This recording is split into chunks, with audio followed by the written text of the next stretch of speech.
Situatën cilë ndodhemi, tash me regjësimin e popullacionisë, me numrin e zgjasëve që kemi, 194 mësimdhënës që kemi tepër në Shqipëri.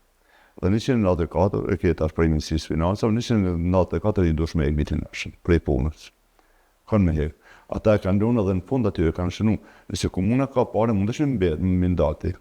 194 kushtojnë mbi 2 milion euro në vjetë komunës, ku ka buzhet peja për ato. Më thonë, është qashë sistemi domino.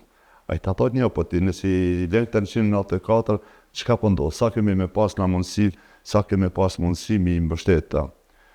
Po, është në rëndësisë, ne që kom të mbledhe me drejtorin, do të diskutojnë kësë qashin, dhe edhe në ligjat ja thuhet nëse vjen të prisja teknologjike, në një vjen performansa mësimdhënësit, nuk vjen stazhi punës për vitet të shërbimit. Se këta shpesh e kesh kuptoj, jo më në që sa vitet të po je, po tjetër ka performansë më të mirë. Do të është kvalifikimi, performansa, pastaj vjen stazhi punës.